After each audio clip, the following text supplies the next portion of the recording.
Ladies and gentlemen, we're back with another video. And, I want to discuss something about the female opossum bud. Um, really ripping on Leon Hart of how shitty he is as a YouTuber.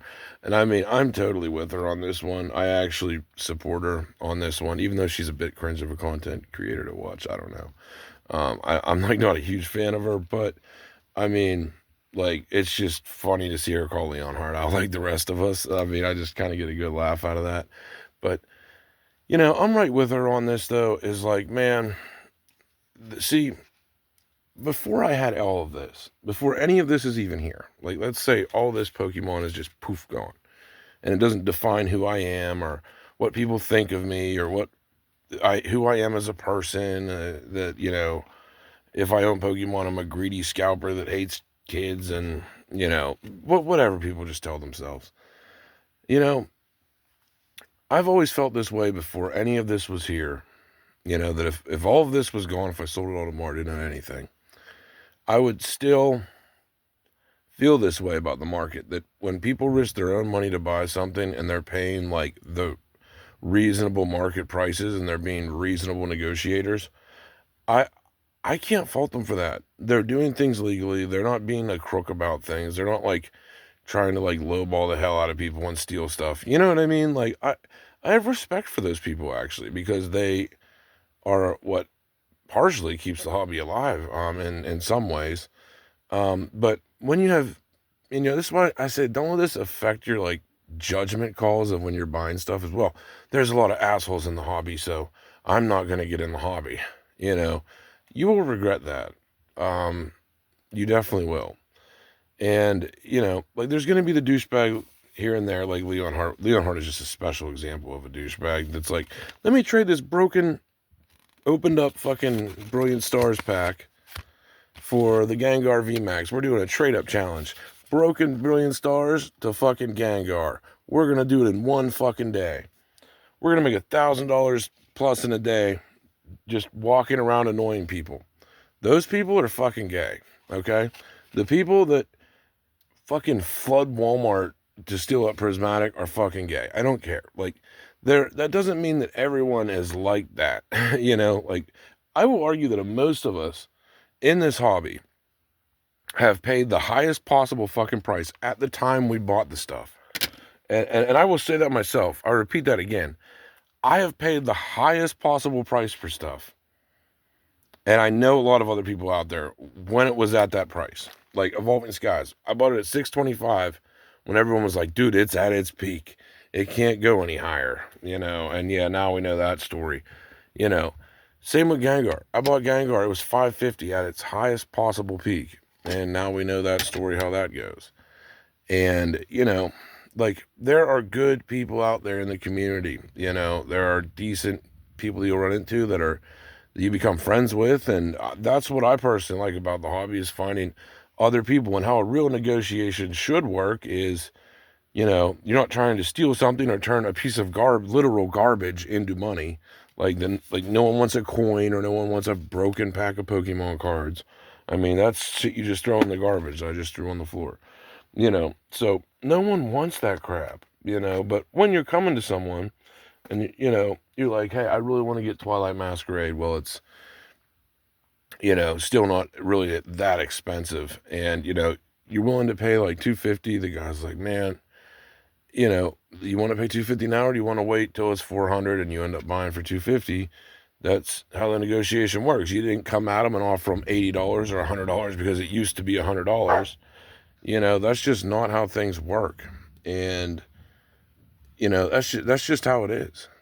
Like the people that absolutely, that fucking storm, bro. It's got my dogs all pissed off. But yeah, it's just, there's like a fucking badass storm going on. But either way, where was I going with this? So basically, you can't just like hate the entire hobby and group us all as Leon Hart, because I promise you, I'm not a fucking Leon Hart, bro. Most people in this hobby are not like Leon Hart. Like, most of us are just dudes that bought boxes because we felt they were too cheap and we just fucking held on to them to see what happens. Like we bought when no one wanted them and we were the pioneers. You know, like that's what most people that have big collections did. And but like in Leon Hart's case, he is like what is like the cancer of the hobby, but that doesn't mean I'm going to quit Pokemon. Like Leon Hart may be like a little douchebag to the hobby of like he's buying up all the prismatics so no one can get it and selling it on his rare candy store. I mean, he's using his position to gain more and more money when he's already rich and got handed like the easiest bags in the world back when like most people like were first getting into Pokemon and didn't know how to make YouTube videos. You know what I mean? Like before, like tons of people were making YouTube videos. So if you became a creator with a little bit of money, you could get a lot of fame and wealth from that. And it's funny that Leon Hart's even taken as like a serious celebrity because he's definitely not. Like I wouldn't hang out with Leon Hart if it was free. So, or I wouldn't want him to sign any of my shit either. I would gladly be like, fuck no, dude, I don't want to hear shit. But yeah, we've been saying on this channel for a while that Leon Hart's a douchebag. The Dr. Applesauce is a douchebag. Most of these content creators suck ass. And yeah, that's just where things are. But I still wouldn't let it discourage you from, investing in sealed if you want to, as a form of like either leaving your children with something or leaving, you know, um, someone with something 10 years down the road that you believed in and now they can cash out on, or even yourself, whatever you want to do. But I still wouldn't let it doubt your expectations for what Pokemon has the potential to do, held on to long term. So that's just where I'm at with things. I do not think the market's going to crash anytime soon. I just think it's considerably going to get worse. Some ultra modern may see some dips and spikes, but as far as Sword and Shield era and back, I mean, you're pretty damn safe.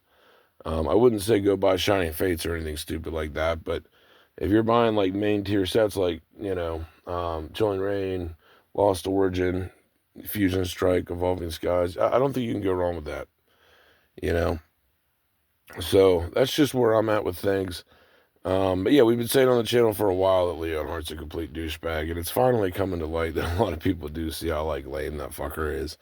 But he's just like such a little, like when you look at like being an actual adult, like what being an adult's like Leon is just like such a like a little pampered baby bitch. I mean, there's no other way to really put it. I mean, he is just like a little fucking goofball, bro. It blows my mind that like he got rich from that hobby. It really does. But either way, I hope you guys enjoyed this one. I just find it really funny though that most creators are calling out Leon Hart and saying he's pretty much cooked. I mean, the female opossum bud was crashing out, and even she just kind of sketches me out. But either way, hope you guys enjoyed this one, man, and we're out.